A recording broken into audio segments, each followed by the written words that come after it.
প্রতিদিনের একঘেয়েমি রুটি পরোটা খেতে খেতে যখন আমরা বিরক্ত হয়ে যাই, তখন মাঝে মাঝে এরকম পুর ভরা আলুর পরোটা খেতে কিন্তু ভালোই লাগে।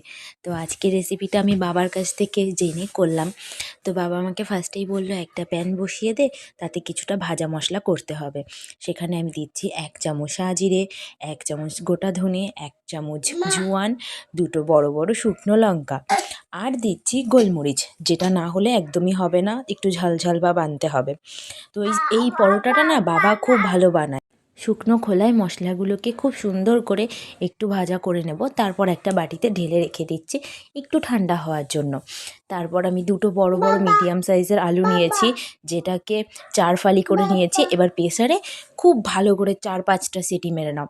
আর এদিকে আমি 500 গ্রাম মতো আটা নিয়েছি, যার মধ্যে শুধু সাদা লবণ দিয়েছি।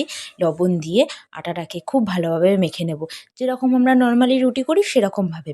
তারপর ডোগুলোকে ভালো ভালো করে যতটা পিস, তারপর প্রয়োজন মতো আমি ডোগুলোকে একটা শেপ দিয়ে দিচ্ছি।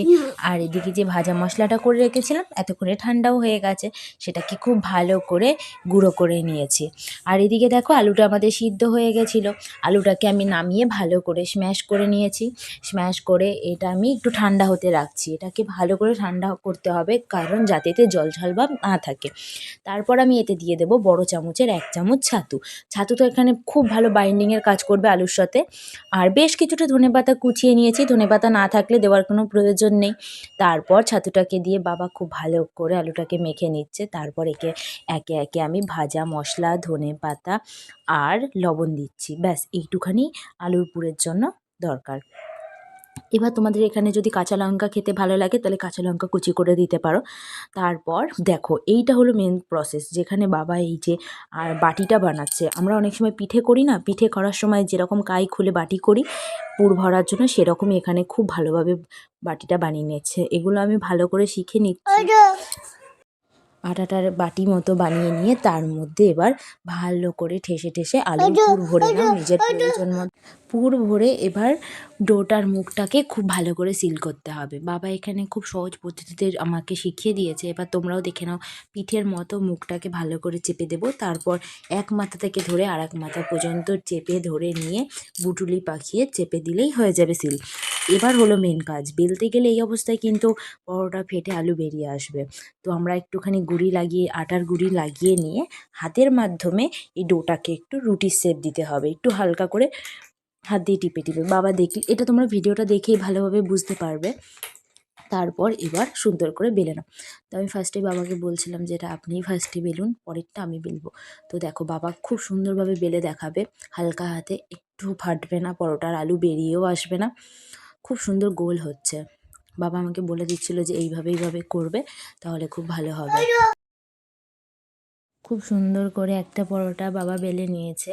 আবার বাবা একটা পরোটার ডো নিয়ে পুর ভরে মুখটাকে সিল করে আমাকে দিচ্ছে সেকেন্ড পরোটাটা আমি বেলবো বলে।